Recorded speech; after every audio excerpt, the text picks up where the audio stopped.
bonjour à tous. J'étais en train de discuter derrière de quoi je vous dirai tout à l'heure waaye ñu ngi leen di nuyu di leen ñaanal bëccëg bu neex lëndëm na de taal leen lamp yi waay comme ça ñu mën a yeewu mën a xoolee bu baax a baax exactement 7h09 tey le lundi 17 novembre 2014 on se retrouve comme tous les matins pour yeewu leen tey mooy jotaay bi njëkk ci semaine bi alors ñu ngi àndandoo ak yéen jëm 10h mën ngeen a bokk ci yeewu leen bi dëgg la waaye nag li ñuy boole xam ngeen ko ñaar la utile ak agréable rédaction bi itam am fi taxawaay bu am solo ci première partie bi ndax lépp loo xamee ni jëm na ci wàllu xibaar yéen a ngi koy am ca fajar ba tey ba 6h45 jotee ci lañ leen jox bulletin bu njëkk bi ci français bu ñu demee nag ba 8h daañu ànd ak Fati Dieng qui est déjà là mu ngi taxaw pour yaatal loolu le Fati ñu ngi lay nuyu. maa ngi lay fay Pape Cheikh. mbaa jàmm nga fanaane sant bu baax naka week-end bi. ñu ngi nii rek cool ah. ça s'est bien passé. oh ça va ça va. noppalu la bu baax. de toute façon on va résumer suñu ay week-end en 3 mots dans quelques minutes mais yow la ñuy commencer jox ma sa week-end noo ko passé en 3 mots. xam naa journal la woon journal ou. journal. non mais tu n'as pas travaillé dimanche. non j'ai pas travaillé dimanche mais su ma set travail wul tamit bon maa ngi suivre journal bi comme d'hab. non mais donc tu es resté chez toi accro du journal là. accro de la télé. accro de la télé comme yaa ma télé je blague dimanche bi quand même noppalu naa bu baax. c'est cool waaw c'est alors bu ñu demee ba juróom-ñetti waxtu jot loo fas yéene yaatal. li ma fas yéene yaatal bokk na ci Pape Cheikh xibaar bu neex sunu gaynde yi ni ngeen ko xamee dellu siwaat Sénégal ak victoire wala sax qualification ndax ndam lu ñu jëlee Caire benn bal ci dara la ñu dóor guney Égypte yi di pharaon yi ñoom sax nag alarba ji amaat nañu beneen jongante lu ci mën a xew janvier 2015 Coupe d'Afrique boobee ñu nar a amal ci Guinée équatoriale sunu gaynde yi daañu fa dem ndax am nañu seen qualification Imam Mbaye Niang di sàkku ci ndongo yi nga xam ne dañ leen a tàggatee fële ca fas def ñu dakkal xiifal bi ñu nekk ana lan moo tax mu yëkkati yile kàddu nee na nguurug Sénégal mu ngi waxtaan ci seen mbir te sax jàpp na ne gindiku mën naa am leneen Pape Cheikh lu ñu fas yéene wax di tey ji yamook bés bi ñu jagleel njàngum jigéen ñi mu nag ponk yu am solo yoo xam ne fas yéene nañ koy waxtaani Burkina Faso ñoom tabb nañu njiitu réew yoo ci turu Michel Kafando ay atam toll ci juróom-ñaar fukk ak ñaar nekkoon ambassadeur waaye it nekkoon fële ci affaires étrangères ci seen réew jàpp nañu ne sax ne fii ak ay bés bi nu nekk bala moo jeex daana tabb kii di ngeetu jëwriñ bi naka noonu itam jëwriñ yi naka rek ci ab gouvernement. voilà donc loolu la ñu fas yéene yaatal bu ñu demee ba juróom-ñetti waxtu jot lu jëm ci Michel Kafando moomu sax daañu comme ni ñu koy defee fajar bu jot et ñu leeralal ñu yenn ci ay xibaar yoo xamante ni xam nañu ko waaye miinuñu ko bu baax wala comprendre ñu ko fu ñu xëyee rek àndandoo ak journaliste tey nag nous serons avec le plus grand journaliste de tous les temps. non c'est le plus grand journaliste de tous les temps. Mon café ce matin. Moi je l'appelle l'homme qui n'a peur de rien moom ragalul fi mu jëm normalement moo waroon dem ci guerre yu mag yi en tant que envoyé spécial bu Futur Média mu ngi préparé pour dem Burkina Faso dina dem Syrie c'est-à-dire fu guerre am rek dina fa dem bientôt pour représenter notre groupe mais il est là ce matin kooku mooy Chérif bonjour Chérif. Merci d'être avec nous ce matin on parlera avec toi dans quelques minutes ci ñetti ponk yoo xamante ni soxal na actualité nga xam ni ñun dañuy dégg teel rek ne damm na sama classe gi moo tax it da ciy baax ku mel ni yow di ñu expliquer li ñu tuddee actualité donc dinañu wax ci marche bu PDS ñoom ñu ngi ko jàpp le 21 novembre bi bañu ci dara xamuñu nag nu information boobu mujjee ak fu mu tollu tey et puis ñu ngi jëm ci francophonie ki nga xamee ni moo di président Abdou Diouf génne mémoire am wax li xew ci diggante Louga ba Paris jaaree ko Dakar daañ ci indi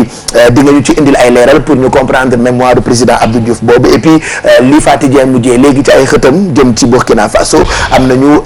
ku jiite réew ma démb la ñu ko fal kan la ak lu tax on va en parler dans quelques minutes ak yow moomu les Chérif waaye di fàttali ne altine bu jot soit dañuy waxtaane koom wala droit tey nag koom-koom la Maymuna indi Maymuna ñu ngi lay nuyu. Pape Cheikh maa ngi lay fay di fay ñi ñuy seetaan. donc tey koom-koom la ñuy def. xam nga semaine dernière actualité bi moo nekkoon déclaration de politique générale ñun nag seppi nañ ci li nga xam ne moo ñu si soxal mooy ponk yi jëm ci wàllu koom-koom moom la ñuy waxtaanee. maanaam lépp lu premier ministre bi wax ci wàllu économie rek. da nga koy faram-fàcce quoi ak mooy mën a lay doon alors tey non seulement daañu wax ci yi nga xam ne ñooy def actuellement buzz sur internet mais en même temps on aura les coups de cœur de Bijou. Bonjour Pape Cheikh. Bonjour Bissou. Tu m'as trop manqué pendant le week-end. C'est pas vrai, si. On a passé la nuit. Oh. Non, c'est vrai, tu m'as manqué aussi. J'allais raconter ce qui s'est passé hier. Bon. Mais non, faut pas, c'est secret, toi aussi.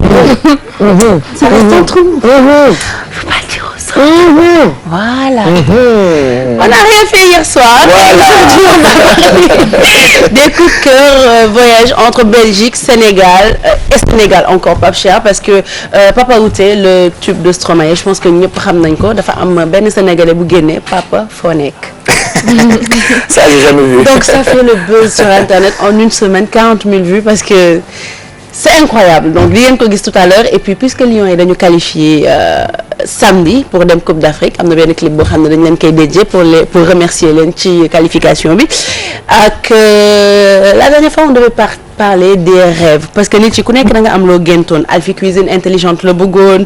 tonton Macky yére yu am climatiseur ci biir yow Pape Cheikh comme koppar ngay wër machine boo xam ne day defar xaalis nga bëgg man je voulais voyager dans le temps machine buy voyager dans le temps Mado machine boo xam ne jeunesse éternelle lay def ex nag moom machine buy jëri waa àlaxira moom moo gën a plafonné ñëpp donc j'ai fait des recherches parce que ci ñuy rêver am na yoo xam ne ça existe déjà Pape Cheikh. D'accord donc dinañ ci wax tout à l'heure ak benn application boo xam ne pour couple yi la. Voilà on a eu beaucoup de commentaires ce jour-là ah bis boobu ñuy waxtaanee yi ñuy rêver science defar ko te defarugu ko ndeke am na yu mu defar. est-ce que yi ñu bëgg defar na ko on verra bu ca kanamee ak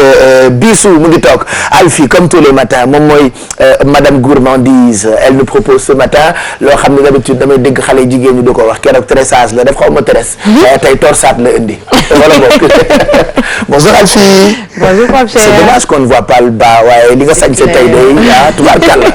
laaw la cat du ma ci commentaire gum comme damaa rus Fatou Dieng xam nga Fatou Dieng dama koy rus nag. waaw billaay am na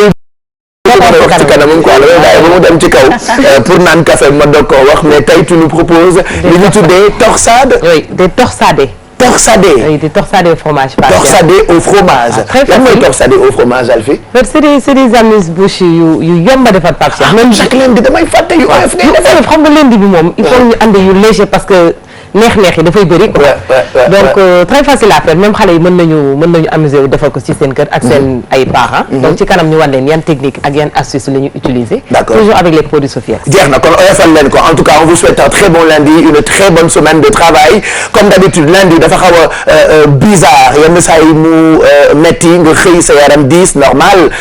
balaa nga koo xam sax sa samedi neex wala nga noppalu dimanche toute la journée et que boo xëyee lundi ñaare sa yaram mën naa diis mais sant yàlla ba ñun ñu ngi fii on vous réveille et on vous éveille toute la matinée ci télévision Futur Média mën ngeen cee bokk ci yeewu leen bi ci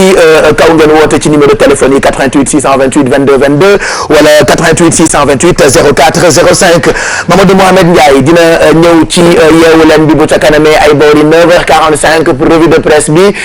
buñ ca jógee bu 10h jotee ñu ànd ak Leya Soukayna Ndiaye pour li nga xam ne ni moo di journalu français bi yooyu yëpp nag boo ko boolee ak ki ñuy dalal buñ dee jeexal yeewu leen bi pour ñu defar ñu show bi en gros c'est ce qui vous attend tey lundi 17 novembre 2014 Chérif la ñu nekkal léegi nii waaye laata muy wax ak ñun ci mu ñu bëgg a expliquer ci wàllu actualité n'oubliez pas que comme chaque lundi la tradition de l'émission veut que ngeen résumer seen week-end en 3 mots alors ci Facebook bi par exemple fa la ñuy waxtaanee on va lancer notre hashtag du lundi dans quelques minutes comme ça vous aussi ngeen wax ñu ku ci nekk naka la passé week-end am mais en 3 mots bu leen def ni Alphie wala Maïmouna def 5 mots parce que da ngeen ëppal mais 3 mots c'est ce que nous demandons après ñun tamit on vous donnera suñu week-end en 3 mots Chérif merci d'être là ce matin comme d'habitude defe naa yow yaay le journaliste des grands combats alors ce matin dañu bëggoon d'abord nga indil ñu ay leeral jëm ci marché bi nga xam ne ni ba tey Sénégal yëpp a ngi koy waxtaanee grand place yeeg foo dem muy marche PDS bi barki Dembo Ndiaye rek président Ablaye Wade def retour alors retour lan la woon on ne sait pas mais en tout cas mu ngi préparer marche le 21 novembre ñi jiite bañ waaye ñoom ñu bëgg a marché ne bañuñ ci dara. waaw Pape Cheikh ni nga ko waxee noonu la ginnaaw bi ñu nuyoo say téléspectateurs ci émission Yeewu Leen bi mais njort mën na rafet ci boobu marche ndaxte gouverneur bi ne woon moom moo génnoon benn arrêté ne dañuy tere ay bépp manifestation li ko dalee fukki fan ci weeru novembre bi ñu génn ba 5 décembre gouverneur bi génnoon na benn démenti ko vendredi ne moom musul wax ne boobu arrêté am na quoi te loolu tamit des ko dëggal quoi ndax benn journal moo fi bindoon boo seetloo muy Libération waxoon ko quoi ne gouverneur bi dafa génn benn arrêté daal di tere li nga xamante ni mooy manifestation ci région de Dakar période boobu mais bon gouverneur boobu ba léegi nag amul benn comme ni ko premier ministre mais boobu ba tey gouverneur réagir xëy na loolu moo ci xawal lëndëmal tuuti mbir yi ne moom lu tax mu bàyyi affaire bi tamit muy law rumeur yi di dem ci dëkk bi ba koroog aju moom mu doog a génn arrêté bi daal di ne moom mosu ko te loolu tamit dëgg la parce que arrêté bu fekkente ni am na il faut mu am lu ko jëmmal mais gisuñ ko fenn boo xamante arrêté bi gouverneur bi signé na suuf ne moom tere na manifestation ci période bi. amul benn këyit bu génn benn bu jàll ci journal officiel ça c'est vrai amul benn quoi. loolu moom non source-am la loolu aussi non mën na nekk dëgg aussi parce que journal bi aussi day am source-am xëy na on ne sait jamais mën na am loolu amoon moom tamit parce que am na fu mu ko wéel mu dem ba ci biir xëy na coow li bëri mbir yi reculé boo xoolee sax koroog mardi bi premier ministre demee assemblée nationale nee na moom premier ministre Mouhamed Dionne wax na ko ne moom ñi gaa yaa ngi wax coow li bëri na mais amul fenn fu mu ne gouverneur bi génn kayit wax ko donc looloo taxoon manifeste li ni kii peut-être pouvoir bi mooy li leen di reproché mooy lu tax ñu bàyyi affaire bi ba coow li bëri ba vendredi koroog ñu doog a wax ne loolu amut quoi mais mën na ñëw gouverneur bi aussi mënoon ko jox dëgg ne loolu amut ñoom liiruñ ko fenn amul fenn fu mu bind ne manifestation du am ci période boobu ba loolu am donc loolu mooy problème bi mais ak médiation ciy dox am na aussi gis nga ñoom Sidi Lamine Niass ak yeneen kilifa ak organisation défense des droits de l'homme waa société civile ñu ngi wax ak nguur gi comme nee nañ droit marche droit la constitution bi moo ko sacré donc nan bàyyi gars yi ñu te du marche sax tamit est-ce que loolu aussi il faut ñu préciser ko bu fekkee gouverneur bi juum na ci moom it ci yéex a démenti mais ñi nga xamante ñooy opposition bi aussi li ñu leen di reproché mooy dañu waroon a teeral leeral ni ñoom defuñ marche meeting la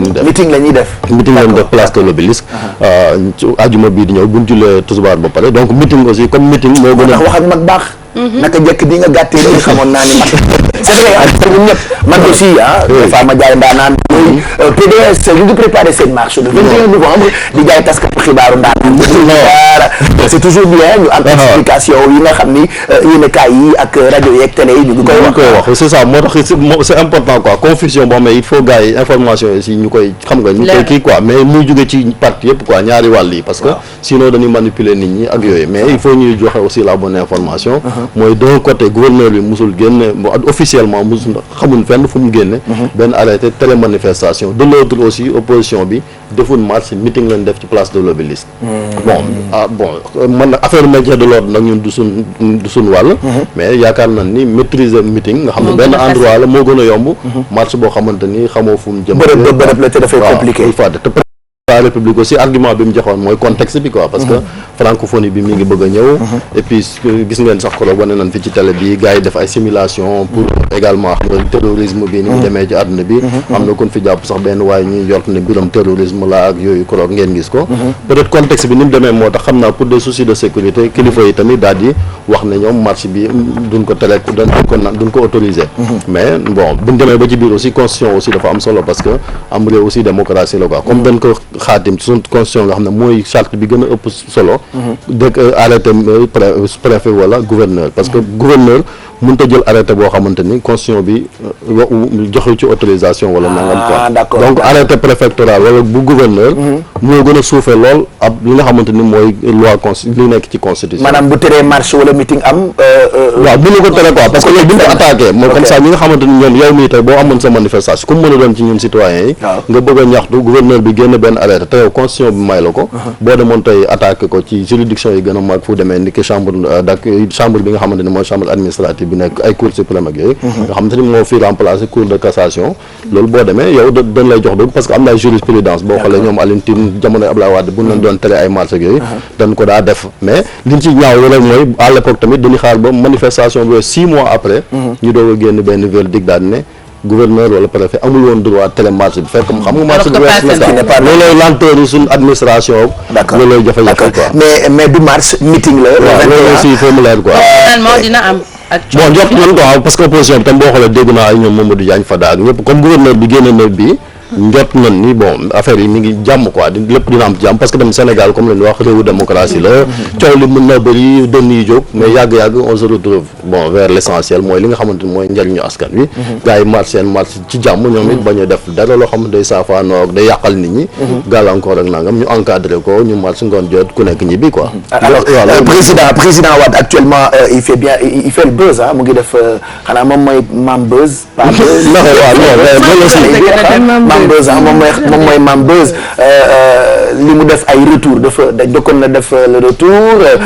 ba ñëpp accueillir ko mu defaat ko encore waaw mais boo xoolee aussi bon différent li wute boobaak bii mooy bële passé bi njëkk bi nga xam ne ci mois d'avril la ko defoon boobu moo ëppoon kii bi quoi ampleur boo gisee mobilisation bi côté libéraux yi ci la ëppoon gis nga 4 heures de temps def na ko diggante aéroport ak permanence u PDS bi pa nag bon woote nañ ne mobilisation mais mobilisation bi amul boobu gëdd quoi par rapport ak bu njëkk bi waaw parce que sinon bu demee ba nekk routine aussi chaque fois dama ko dikk sénégalais aussi dañ naan bon am nañ yeneen occupation stratégie la pour attirer l'attention waaw c'est ça quoi parce que dama Abdoulaye Wade aussi nañ ko nangul lenn quoi mooy yàlla may na ko ci wàllu politique ak communication moo am na ci xale na ci quoi gars yi moo leen ci mën quoi gars yi nga xam ne ñoo yëngat ci wàllu politique ak yooyu boo xoolee sax PDS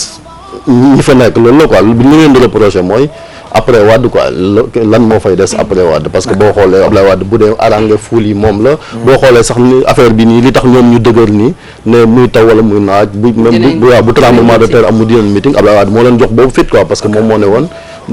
xam nga moom waxoon na leen sax ne yéen bu dee da ngeen ragalu opposé wu ngeen wax ko quoi mais aussi noonu fàttali ni bon réew mi ni mu doxee nii Abdoulaye Wade même daa opposé woo ak Abdou Diouf bon jamono day dox quoi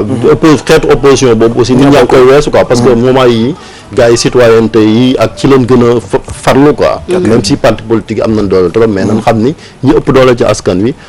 du politiciens yi parce que boo génnee seen i militants ak ñi leen di votel ak ñi nga xamante ne ñooy sénégalais ba toog këram di xaar jour élection jot mu dem voté ji ñooñu ñoo ëpp foofu ñi nga xamante ñooy parti politique yi quoi c'est vrai que démocratie aussi foog muy am coow parce que loolu mënu ci ñàkk quoi nañu yàlla musal ci réew moo xamante ne danaan tekk kenn du wax wala nanga coow li c'est important waaw parce que day am xorom pays day am xorom mais tuuti waaw man bëgg naa yooyu waaw boo tuddee ci président ba sa gars yi wala mais fii am na yàlla may nañu liberté donc nañ ko est-ce que wax nañ lan mooy objet meeting bi non objet bi c'est clair bon ñoom li ñu ci gën a xam mooy ñoom tamit dañuy opposé wu parce que c'est normal ñoom it des fois il faut ñuy déglu l'autre son de cloche ñu bañ a déglu rek côté nguur gi c'est vrai que am nañ beneen foo xamante ni mën nañ fay daje loolu la ñëpp doon ñaan muy assemblée nationale ndax opposition bi représenté nañ leen fa foofu ñoom mën nañ fa ñëw di waxe seen xalaat di joxe seen xalaat ci doxalinu réew meeg yooyu mais des fois aussi bu leen neexee ñu manifester génn ci mbedd mi wax li nga xamante neexu leen ci ni réew mi di doxee ñee tamit ñi nga xamante ànd na pouvoir bi tamit ñu ngi organiser seen ay manifestation ci nu mën a demee mais est-ce que mën nañ ko gisee comme réponse par rapport au fait que président dafa defoon tournée dëkk yu bëri fan yi ñu ci bëri na dafay meeting avant 2017 bi est-ce que mën nañ ko jàppee réponse su PDS pour ñoom tamit meeting avant 2017 waaw loolu lépp ay stratégie la rek maanaam ay defante la quoi ci ñoom ñëpp parce que tamit buñ defut ñoom manifester bàyyi Macky Sall ak terrain bi kese loolu aussi baaxul ci ñoom parce que ñoom it waaw bon loolu la quoi buñ parce que boo xoolee quand même Macky Sall 2 ans yi ñu koy doog a fal yëpp boo xoolee mi ngi doon changer ay gouvernement mais moment bi quand même loo mën a wax xam ni régime moom bi léegi gis na yoon wi nga xamante ni peut-être fi lay jaar wala nangam te tamit objectif am ñëpp xam nañ ko mooy liggéey ak plan Sénégal émergent bi kii mi ngi wax sànq premier ministre beeg yooyu yëpp tey objectif bi mooy 2017 parce que 2017 sorewul ba faat ni 2019 lañ waroon a voté mais Macky Sall moom moo ne wàññi na ñaari at ci li nga xamante ni moom mooy mandat am donc ci promesse électorale bi yooyu yëpp tamit bon day tax rek réew mi dëkk bi gën a dox donc le 21 novembre dina amam du am comme d'habitude dañuy topp mais ñott nañ daal dina am quoi waaw li ñu gisee nii ak dernier kii daal voilà donc du marche mais meeting ak li gouverneur bi wax vendredi bi passé Chérif beneen point boo xamante ni laataa nga dem soxal nañu mu jëm ci mémoire bu président Abdou Diouf waaw génn na ko bon Abdou Diouf bul fàttali ne bon ci 29 ak 30 décembre novembre yi ñu jëm francophone moom mandaam lay jeex ci kii te décidé na après day jël retraite am ci wàllu politique waaw xam nga parce que buñ fàttali ne Abdou Diouf bi mu amee ñaar fukki fukki at ak juróom la commencé xam nguur quoi nekk gouverneur Sine Saloum donc 35 ans ba tey mi ngi am 79 ans presque 80 ans déwén kon ku mel noonu bu waxee aussi day intéressé nit ñi quoi te mémoire moom yàlla daf ko defal aussi loo xamante ni xëy na homme politique yi ak ñiy jiite nguur war nañ ci roy maanaam mooy sutura quoi parce que bi mu génnee ba léegi kenn mosu koo dégg mu wax ci Sénégal mosul wax dara question muy Abdoulaye Wade gouverneur na ba dem mosul wax ci nii réew mi doxee Macky Sall aussi ñëw na Abdou Diouf mosul wax ci nii réew mi doxee moo tax ñu bëri ñi ngi naan Abdoulaye Wade dafa waroon a doxalee comme Abdou Diouf maanaam moom it bàyyi ki nga xamante ni moom la fi wutu mu def doxal mais bokkun quoi Abdou Diouf peut-être école Senghor la jógee te tamit moom vraiment homme d'état la quoi waaw moom bokkun quoi xadar yi sax bokkul Abdou Diouf sutura gi moom ku ne xamee na ko te mémoire yi gis nga am na yoo xam ne li tax mu intéressé gën a intéressé nit ñi mooy am na loo xam ne ñun ñu ngi koy doog a xam par exemple bu ne ku mel ni Youssou Ndiaye nekkoon fi président conseil constitutionnel nanguwul woon par exemple jour bi nga xamante ne Abdoulaye Wade mi ngi prêter serment en 2000 nanguwul woon ñu defee ko ca stade ba maanaam stade bu leen fàtte ne stade Léopold Sédar am na yooyu ay révélation yoo xamante ni intéressé nit ñi ñëw na aussi ci kurfañ bi nga xamante ni Moustapha Niasse bu fàtte ni joxoon na ko dëggal sax Moustapha Niasse waaw joxoon na ko Djiboka xam nga ci ñoom seen bon coow loolu amoon na fi benn moment quoi ci biir parti socialiste ak yooyu ça daf explique ay détails yoo xam ne intéressant ay genre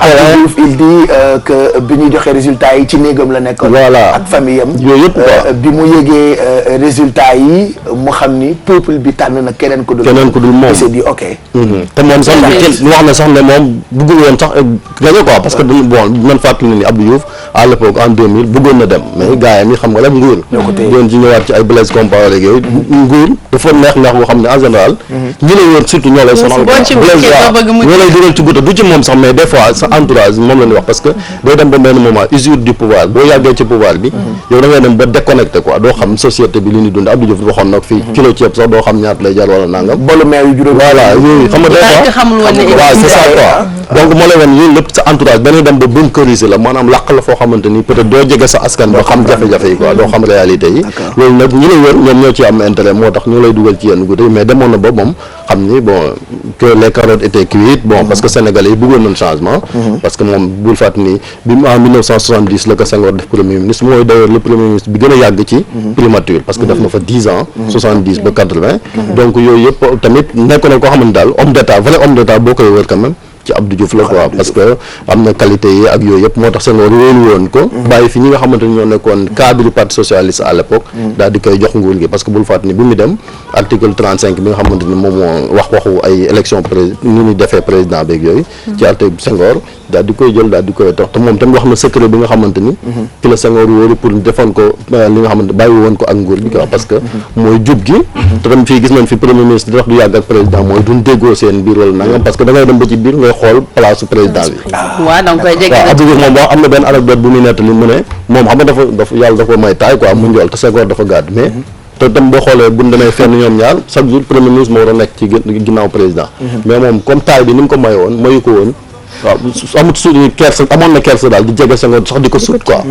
xam nga kon moo lay wan ni moom kii woon na la moo tax Elisabeth Diouf faamam la Senghor ma sa wax xalaatu ëllëg buy dem bàyyil ko nguur gi quoi très bien donc loolu taxoon mu bàyyil ko donc yooyu yëpp président yooyu yëpp def na ko ci mémoire yooyu yëpp muy mémoire yu intéressant waaw xeetu bu ndaw la boo xamante ni bon homme d'état yi dañ koy def même États-Unis seen président yi buñ gouverner ba pare bay dem bind mémoire wax seen jaar-jaar yi mais quand même bii am na ay révélation yu am solo yoo xamante ni def naa ay 1000 francs lay jar c'est bon c'est accessible voilà c'est kii quoi ñëpp waaw ñëpp jàngat quoi parce que tamit réew mi aussi bu fekkee am na ay contre exemple à côté de l'autre aussi am na ñoo xamante ne ay exemple lan ñoo xamante ne ay royukaay lan ñoo xamante ne gis nga li mu def francophonie bon buñ fàtte ni bon Abdoulaye Wade loo ko mën a wax tamit bul fàtte buñ nan rappelé ni moom bokk na ci ñi soutenir Abdou Diouf pour mu nekk francophonie quoi boobu c'était à Beyrouth en 2002 boobu donc moom moo ko defoon mu lay wax ni kon Sénégal li ma leen wax sànq coow li mën na bëri gars yi kujjeeg yi mais tôt ou tard ñun ñëpp comme waaw ñun ñëpp dans nous quoi donc mu ngoog Abdou Diouf ñu ngi koy xaar ci sommet francophonie il viendra n'est-ce pas et puis mémoire Bangok merci Chérif ci ni nga ko yaatalee pour ñu mën ko comprendre ak yenn ci ay révélation yoo xamante ni président Diouf def na ko ci mémoire boobu pour terminer dañuy dem Burkina Faso ba fa coow la amee ak Blaise Compaoré ba tey démb la ñu am président enfin ku ko jiite en attendant. waaw mooy transition bi waaw noonu la Fatia négandiku mu ngi tudd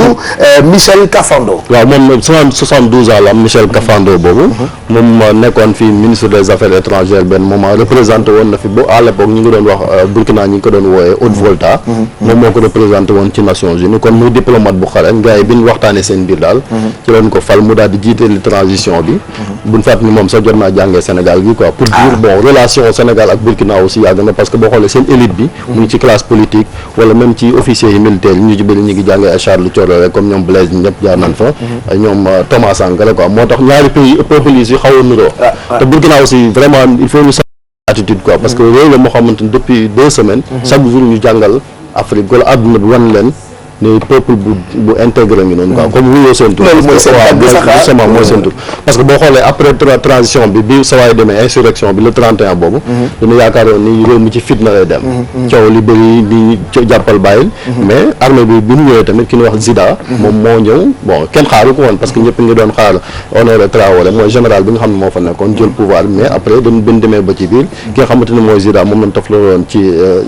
ki nga xamante ni moo jiite woon régiment force de sécurité yi maanaam présidentielle bi quoi ñi yoroon sécurité présidentielle bi ñooñu ñoo ko fal buñ ko falee moom it vraiment armée bi geste bi nga xamante ni Zida def na ko parce que ñëpp xaaroon nañ ni mu def li Dadis Camara defoon ca Guinée wala tamit ci Sanogo ni mu defoon Mali quoi maanaam militaire yi ñëw nguur gi neex la ñu mooy ci quoi bañ a bàyyi civil yi ñu jiite mais doxale wuñu noonu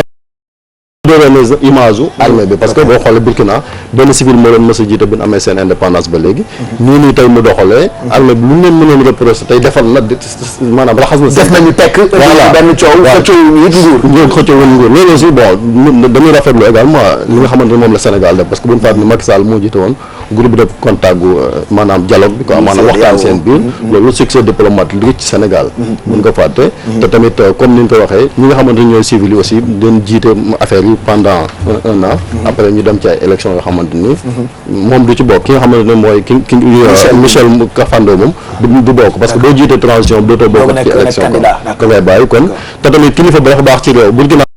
Sénégal mooy loolu ñoom am nañ ay kilifa diine ak ay kilifa aada yoo xamante ni bu coow li bëree ñu wax ci c'est vrai que ñoom dañu concerné waaw ñoom dañu Sénégal nii bu kiyee xalif général des Mourides wax Tidiane wax ñëpp wax nit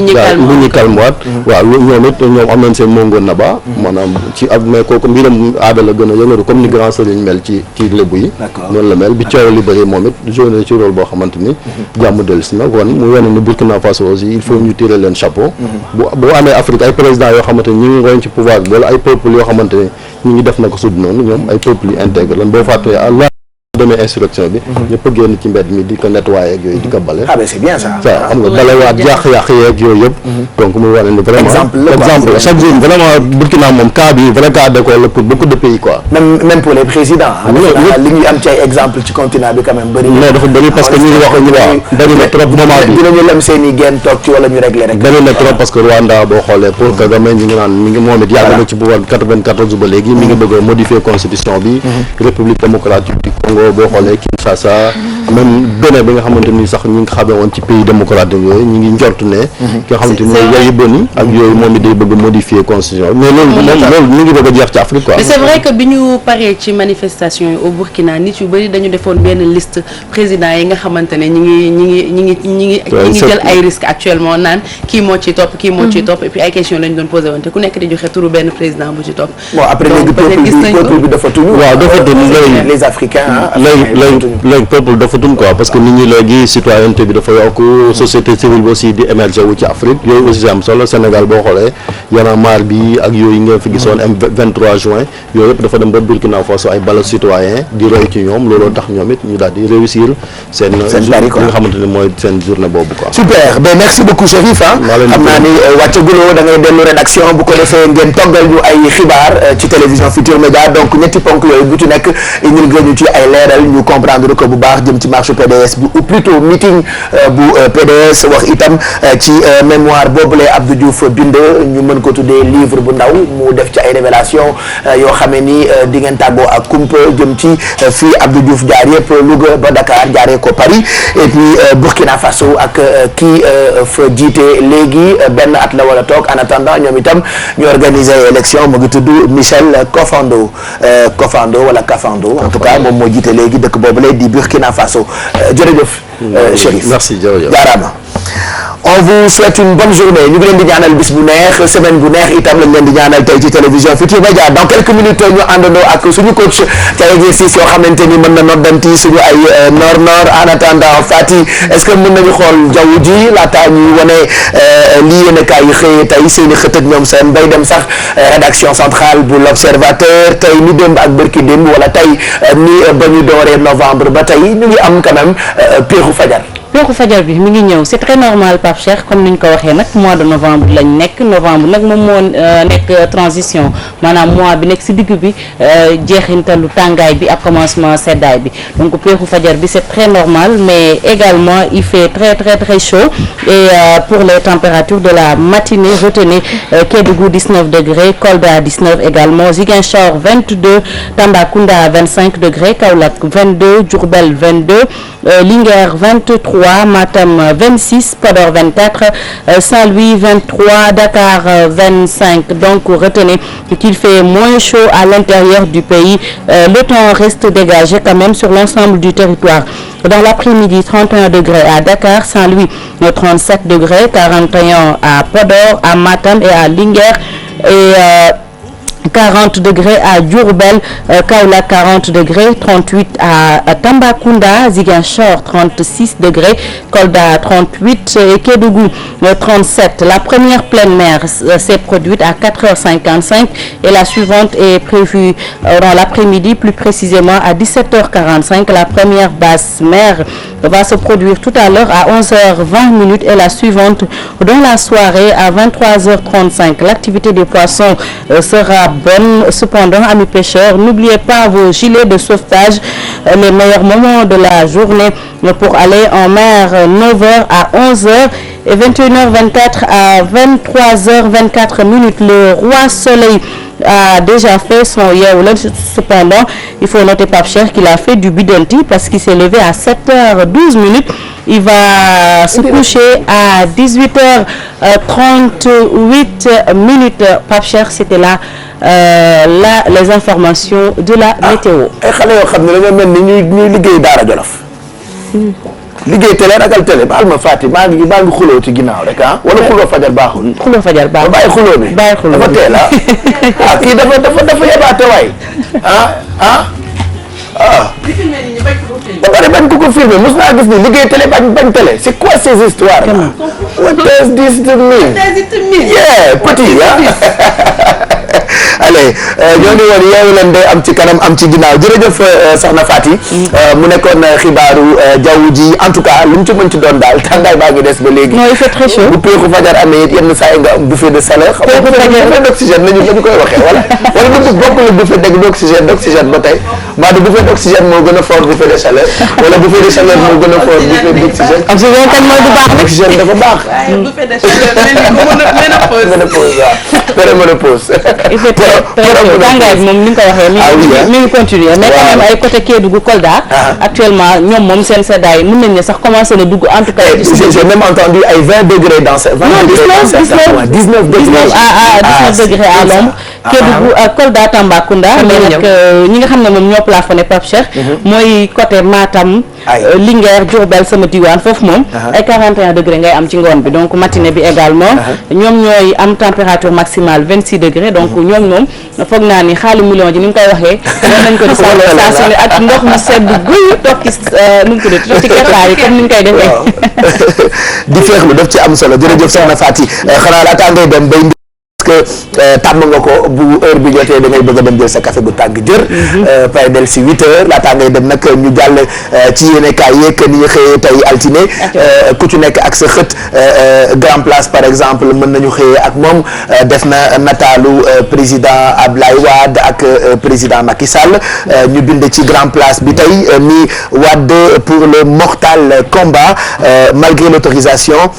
annoncée du meeting. waaw ñu ne nag Wade moom fi mu ne nii noppi na ngir ngir dem ca xare ba grand place noonu la ko waxee mortal combat mu mel ni nag loo xamante ne si moom dafa jàpp ne lu metti la nar a doon comme ni ko Chérif waxee sànq naam ñu bëri ñu ngi laam-laamee ne autorisation am na ndax ba fii ñuy waxee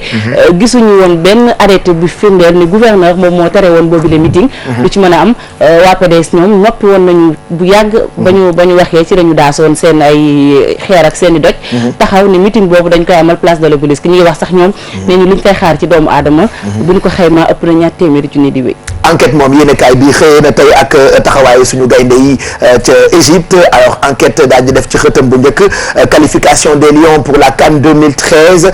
def la résurrection dekki bi la ñu bëri sax wax gaynde yi fi mu ne nii moom dañoo dekkal victoire ndax xam nga Pape Cheikh keroog Aser ci suba ñu bëri tiitoon nañu ndax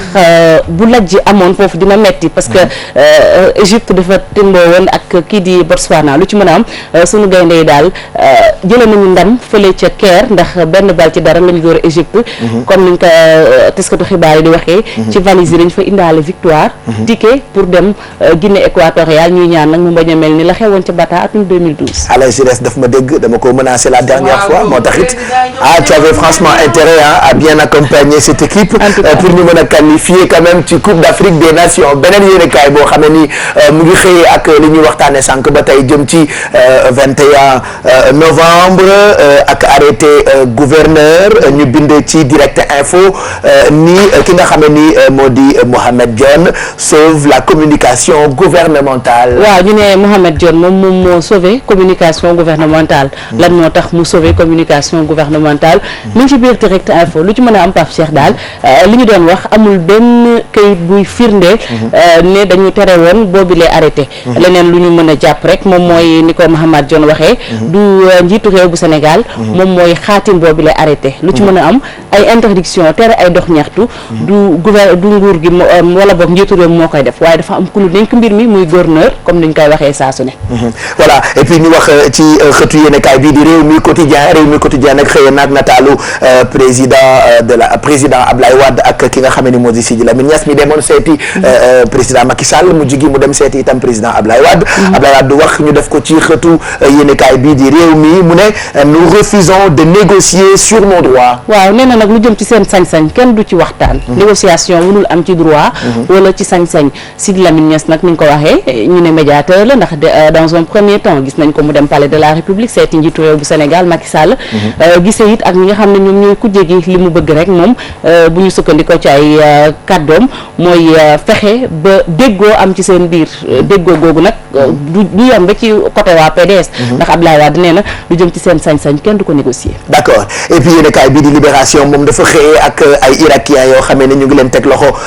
fii ci Ndakaaru ñoom nag ñu ne dañu sàcc ay passeport ca Italie ñu def ci une bi ni 2 Irakiens interceptés à Dakar. waaw mu mel ni nag ni ko Libération waxee ñaari doomu Irak lañu yoo xam ne passeport yi ñu yore woon moomuñu ko dañu ko sàcce ca Italie jubal si ci Ndakaaru waaye nag teg nañ leen loxo bu fekkee ni dañoo amoon yéene ju safaanoo ak jàmm lu ci mën a am daañ ci am gindiku foog nañ ak Libération moom mi nga xam ne moom moo joxe xibaar bi Pape Cheikh. yéen kaay bii di Populaire moom xëyee nag nataalu président Abdou Diouf wax ci liñ doon waxtaane sànq ak Chérif président Abdou Diouf mi wax ni si j'avais gagné les élections en 2000 ba noppi itam Populaire def ci xëtam match suñu gaynde yi bind ni maître des pyramides les Lions à la CAN 2015. waaw foofee ca fi nga daaneele Pape Cheikh laa yëkkatee muy suñu victoire suñu gaynde yi seen ndam ca Égypte ak nañu dooree doo pharaon yi benn bal ci dara la ñu am seen qualification waaye it Populaire wax na ci ki fi nekkoon jiitu réew bu Sénégal président Abdou Diouf jiite jamono yi francophonie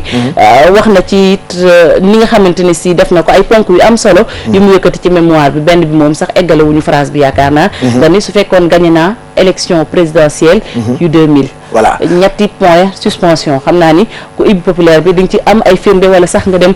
ci librairie yi wala ci point de vente yi xool naka ngay def ba am boobu les mémoires. Le Soleil moom taxawaayu suñu gaynde yi keroog ca Égypte ñu ngi ko tuddee def ko ci seen xët bu njëkk bind ni un but qui vaut de l'or. waaw but boo xam ne nag bal la boo xam ne mën naa wecci ku or wala sax bal bu yaam gi ndaxte bu ñu xoolee benn boobu ci dara. ci la ñu amee suñu qualification. moo tax it stade yéenekaay bi nga xam ne ni moom day yëngu ci wàllu tàggat yaram quotidien daal di def ci xëtam bu njëkk match boobule mu bind Égypte Sénégal 0-1 mission accomplie. waaw mission ba nag moom yaakaar naa ni féete na la sas bañ leen joxoon ñoom sunu gaynde yi def nañ ko askan wi ndam lañ doon xaar ci ñoom ndam loolu am nañ ko incha allah Guinée équatoriale ku leen fa dëgg seen tànk nañ leen masa comme ni nga koy waxee ci wolof ñu bëri nag di am yaakaar ne du mel ni nga ko waxee woon sànq ne Bata 2012 Guinée équatoriale la woon ak ay lajj yu bëree bëri mu ngoog donc loolee tax na Sénégal siggi loolu moo nekk ci xëtu yéenekaay bii di Stade Quotidien Sport et puis l'Observateur lu ngeen bëgg ñu wax ci Fati xanaa dem directement rédaction centrale bu l'Observateur gis naa ci photo président Abdou Diouf alors tey l'Observateur xëyee na ak li nga xam ne ni moo jëm ci ay révélation yoo xam ne ni président Diouf def na ko loolee la ñu waxtaane léegi nii ak Chérif wax itam ci match suñu gaynde yi ak seen taxawaay wax itam ci ay coow yoo xam ne ni am na fii on va retrouver tout de suite d'ailleurs Babacar Daw Faye pour ce qui fait le menu de l'Observateur de ce 17 novembre 2014. Bonjour Pape Cheikh Diallo, bonjour à tous les téléspectateurs de la télévision Futur Média. Aujourd'hui, lundi 17 novembre 2014, la une de l'Observateur fait la part belle aux bonnes feuilles des mémoires de Abdou Diouf, l'ancien chef de l'État, qui fait des révélations sur ses anciens collaborateurs Moustapha Niasse, Djibo Ka, Jean Collin ou encore Ousmane Tanor Dieng. Dans le verbe des hommes de son rang, on ne peut déceler aucune incongruité. Tout épouse la sobriété. Abdou Diouf, ancien chef d'État du Sénégal et président à la porte de la francophonie, est de cette race d'hommes d'État pour qui il est parfois difficile de se raconter. Mais même quand il se jette dans le bain, décide d'écrire ses mémoires, aucun mot n'est plus haut que l'autre et aucun témoignage ne vole bas. Tout se fait par devoir de vérité, nous dit-on. Et pour nos lecteurs, nous avons lu ce livre, histoire récente de notre vie politique, avec comme témoin et acteur privilégié le président Diouf. Nous vous en proposons quelques bonnes feuilles dans notre édition du jour, Pape Cheikh. Nous parlons également de football avec les éliminatoires de la CAN 2015 et les Lions qui rechaussent Bata. Le Sénégal retrouve donc la capitale économique de la Guinée équatoriale. Après avoir manqué l'édition 2013 de la CAN,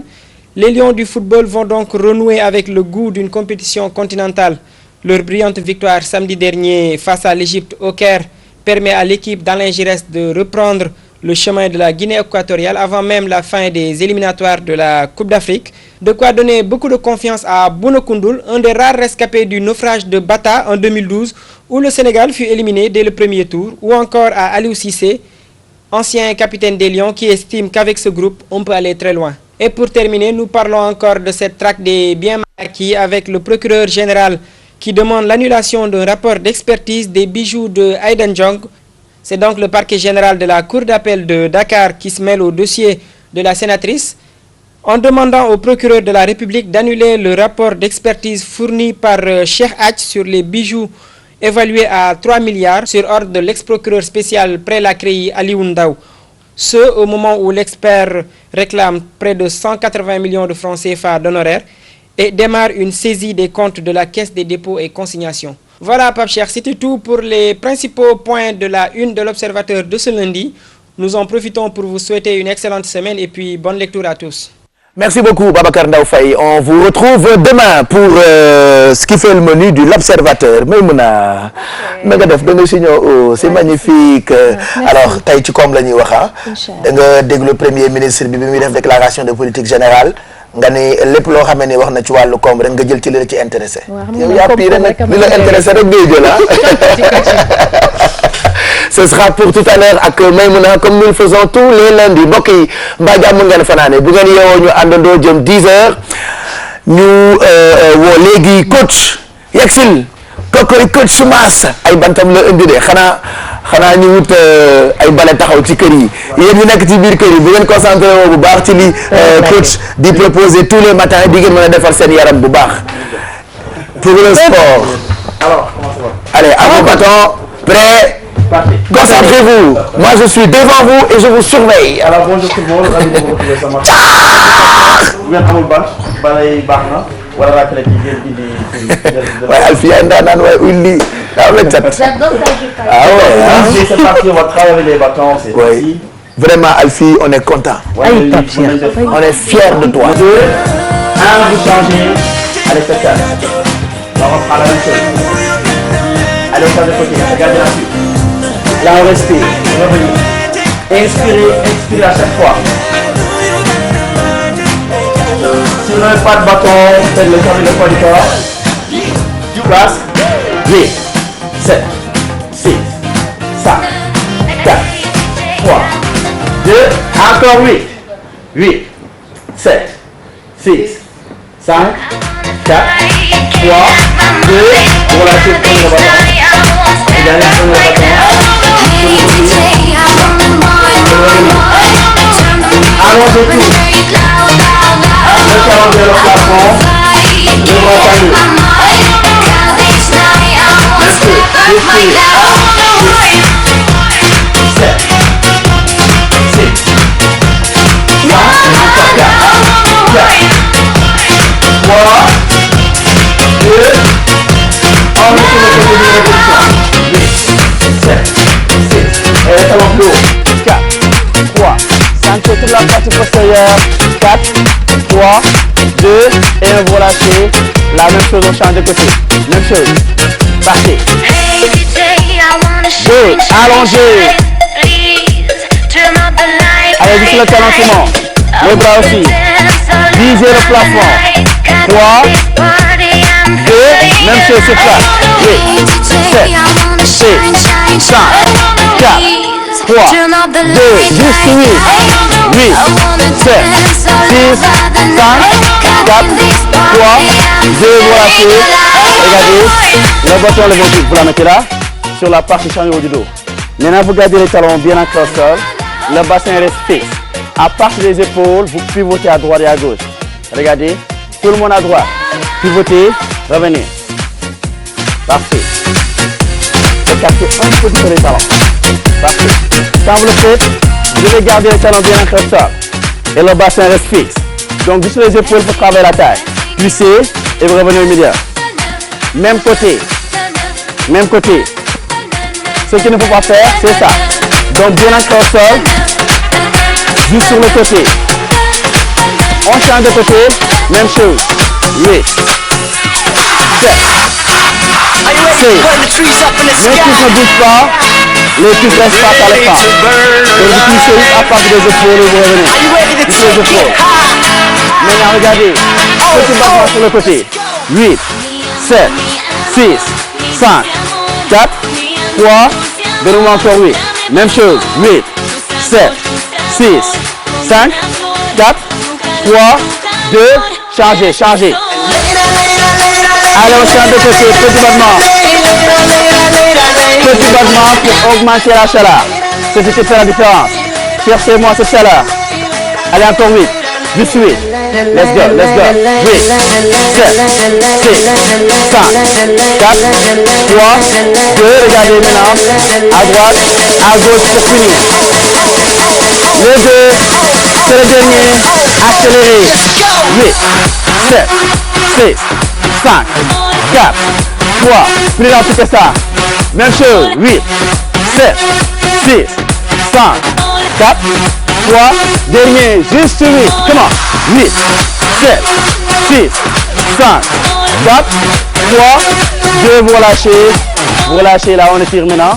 le bâton sur le côté, et là vous relâchez, on étire. Là vous bloquez, minimum 10 secondes. Parfait, relâchez. Relâchez toute cette partie du corps. Relâchez la taille. Parfait, le bâton là. À partir de là, vous cherchez loin devant. Loin devant, terminez votre place. Parfait. Même chose. Agrandissez-vous. Agrandissez-vous. On respire. Faites le coup pour ce matin. Je vous rendez-vous demain. Merci à tous. Merci. Merci coach. Merci mon frère. À demain. Inch'Allah. Et je viendrai après Yaoulem. Pas de problème. Allez, retrouvez-nous à Tussalo Olympic Club. Il y aura toute l'équipe tout à l'heure. On fera notre sport. Merci coach. Nous voulons gërëm bu baax. Je rappelle que mën ngeen am adresse ak numéro de téléphone ak tout ce qu'il propose au Olympic Club. Allez faire du sport parce que ça ne peut que vous apporter du bien. On se retrouve juste après ce qui suit.